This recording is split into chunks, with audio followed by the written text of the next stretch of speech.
In today's era of social media, the platforms are run less by the actual businesses behind them and more by the celebrities who use them as their claim to fame. When a star with millions of followers to their name speaks out, everyone listens. In today's video, we're talking about Kylie Jenner, who spoke out against the app's redesign, what exactly Instagram is trying to do, and what we can expect after this feud. For starters, we want Instagram back. If you're annoyed by the way your favorite social media app has been acting lately, you're not alone. Users everywhere are not happy with the new changes, and we can all agree on one thing: Instagram is in its flop era. But what exactly did the app switch up? Is it trying too hard to copy another famous platform? What's the point of all this? Why do our feeds look like that? We've got all the answers for you right here. Complaints about Instagram are nothing new. Every time the app rolled out a new feature, users hated it and begged for the old one back, some going as far as to hold off on updating the app. Imitation might be the sincerest form of flattery, but that's not true if you're a social media app. When we first got stories a few years ago, everyone was upset about the feature clearly copied from Snapchat. We got used to it eventually, but Instagram found itself a new competitor, and with that, a couple of new features too. We all know the app to be on right now is TikTok, and Instagram knows that too. So they did what they thought was best, tried to turn their own app into a cheap copy. Say goodbye to only seeing posts from people you actually follow. Instagram seems to have created its own version of the TikTok For You page, with random recommended videos from all over the app, dozens of sponsored ads in one go, and none of the content from your friends and other accounts you follow. Kind of defeats the point of the app, doesn't it? Along with this, there's the ever-annoying issue of Reels, with every video you post getting shared as a Reel if it's less than 15 minutes long. It's no shockers that users are annoyed. They just want their neat, tidy, accessible feeds back. There are also much more serious issues going on, with users complaining and even staging protests against the app's confusing moderation policies and dangerous misinformation. This isn't something a 2-week social media cleanse will fix. And now, Kylie saved the day. Everyone was getting more and more upset about the seemingly useless app, and the complaints reached an all-time high when Tati Bruning, a photographer, uploaded a post to her account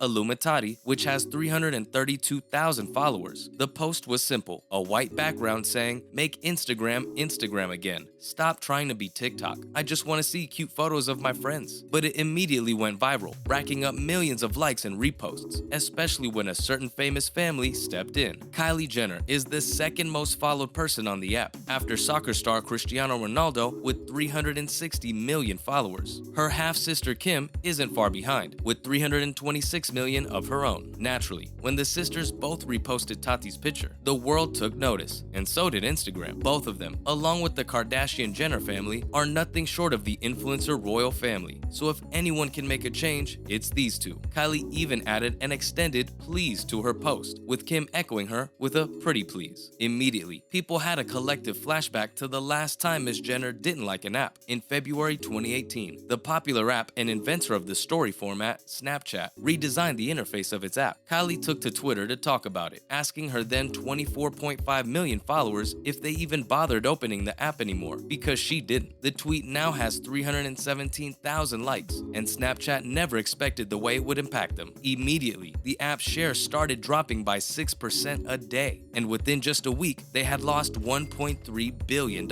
We all learned a lesson that day: never underestimate the power of a social media influencer. Kylie's stories were some of the most popular on the app, showing sneak peeks into her jet-setting, ultra-rich, non-stop party life, with makeup tutorials, pictures with her equally famous family, and outfit of the days to top it all off. So when she said she didn't like it, it's no surprise that the value went tumbling down. She later fixed things by tweeting that she still loved the app, also calling it her first love. But we're sure Instagram remembers the incident just as well, because the people behind it are trying to make amends. So, where does the gram go from here? It looks like the head of Instagram, Adam Mosseri, might have been scared off by all the backlash, because less than a week after the Kylie Jenner debacle, he moved to London for a temporary relocation. According to a spokesperson for Meta, the Mark Zuckerberg company behind Instagram, Facebook, and WhatsApp, London is the biggest engineering hub with the most Meta employees after the US. Adam is apparently looking to hire tech professionals, because they're much cheaper in London than back at the headquarters in San Francisco. But But what did he do to deal with the huge backlash? We don't know what exactly pushed the head to do it, but Instagram finally listened and reversed some of the changes it made. It rolled back some of the big ones, such as that uncomfortable home feed that made all the posts full screen, which is what made people draw the comparison to TikTok. The new algorithm, which showed all those recommended posts, is also way more toned down. In an interview, the 39-year-old said he was happy they took a risk, because failing just means they were thinking big. He believes that he and his team have learned a lot from the user responses and can now take some time to figure out how best to update the app. Before the Kardashian Jenners ever reposted that picture, Adam had filmed a video saying that more and more of Instagram was going to become video-based, with the introduction of a bunch of new Reels updates. But just a couple of days later, he took his words back, saying that they may have gone over the top with the video content. He acknowledged that people were frustrated and that the user data wasn't looking good. He went on to talk about the algorithm, saying that when a post does pop up from an account you don't follow, it should make you happy to see it, with high standards of selection to fine-tune your feed to your taste. With so many big names speaking out, it's no surprise that the app finally saw sense and is rolling back the features that users didn't like. Hopefully they'll stick with what worked for them before, and we won't have to drift away from the gram completely. Moving on, here's what else is going on in the Kardashian-verse. Is another Kardashian-Swift war on the horizon? Anyone on the internet knows how Taylor Swift has been rebranded as Miss Climate Change. The Grammy winner reportedly used her private jet the most out of any celebrity this year, having taken more than 170 flights in the first half of the year alone. Naturally, there's plenty of memes about it on social media, and one specific meme had a caption asking who leaked the flight information, to which someone responded with a video of Kris Jenner introducing herself. On the other hand, Kylie only used her jet for flights as short as 17 minutes, despite posting about her plane all the time. Her big sister Khloe immediately liked the post, and it's got us wondering if we're going to see more beef between the reality TV stars and the pop star, bringing us back to the famous 2016 feud. Next, is Kylie's makeup safe anymore? Kylie made a name for herself as the world's youngest self-made billionaire after the launch of her wildly successful makeup brand, Kylie Cosmetics. Back when it first launched, everyone needed a lip kit, and as she dropped more products, fans kept faithfully buying. But those same fans are worried about the safety of her products now, as she shared a picture of herself in the cosmetics lab not wearing any gloves. An Emmy award-winning makeup artist, Kevin Bennett, replied, accusing her of not following sanitary protocol, to which she fired back saying it was just a personal space for her to work on her own samples, and that she'd never endanger her own fans purposefully. But Kevin replied, saying that it looked like a bigger facility where her products were being made, and she was gaslighting her followers. As if that wasn't messy enough, Kylie said she'd have to change her dog Kevin's name after it. Lastly, is Kim sending the right message? Ever since Kim lost all those pounds to fit into Marilyn's dress for the Met Gala, it seems she's been on a roll to lose weight, and it might not be the most healthy way. Now, the star has taken it even further by actually revealing her body fat percentage and how much of it she lost. Along with this, she promoted a stomach tightening procedure that she claims was painful but worth it. Fans believe this isn't very body positive of her, and she's sending the wrong message to her younger fans. That's a wrap for this video. Thanks for watching, and we'll see ya in the next one.